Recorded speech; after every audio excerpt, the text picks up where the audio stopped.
Sa ilalim ng lilim ng mga matataas na punong mangga, may isang maliit na nayon na puno ng kwento at alamat. Ang mga mamamayan dito ay kilala sa kanilang kabaitan at pagtulong sa isa't isa. Ngunit sa likod ng mga ngiti at tawanan, may isang lihim na nagpukubli. Sa tabi ng isang sapa, mayroong isang duwende na nagngangalang Mabait.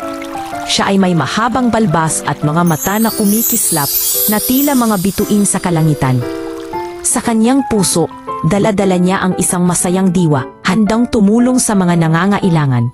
Isang araw, habang ang araw ay sumisikat at ang mga ibon ay umaawit, napagpasiyahan ni Mabait na maglakbay sa nayon.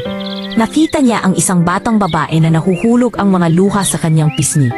Lumapit siya sa kanya. Ang kanyang boses ay mahinahon at puno ng pag-unawa. "Bakit ka umiiyak, munting prinsesa?" tanong niya. Ang bata, na nagngangalang Lila, ay nagsabi na nawawala ang kanyang paboritong laruan. Naramdaman ni Mabait ang sakit sa puso ni Lila. Kaya't ang kanyang mga mata ay nagningning at sinimulan ang kanyang paghanap. Habang naglalakad sila sa paligid, bumuhos ang malakas na ulan at ang mga tao sa nayon ay nagtakbuhan papasok sa kanilang mga tahanan. Ngunit hindi nagpatinag si Mabait.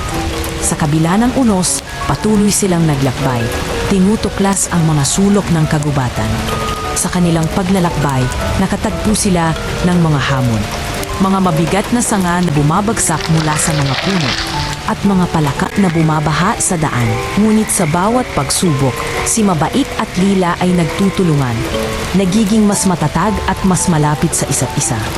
Sa wakas, sa isang lihim na sulok ng kagubatan, natagpuan nila ang laruan ni Lila, natabunan ng mga dahon. Ang saya na sumiklab sa puso ni Lila ay walang kapantay. "Salamat, Mabait," ang sigaw ni Lila. Yakap ang kanyang laruan. Si Mabait, na nababalutan ng ngiti, ay napagtanto ang tunay na halaga ng pagkakaibigan at pagkakaroon ng malasakit sa kapwa. Umuwi sila sa nayon, at nang dumating sila, ang liwanag ng araw ay muling nagpakita, nagdudulot ng mga ngiti sa mga tao.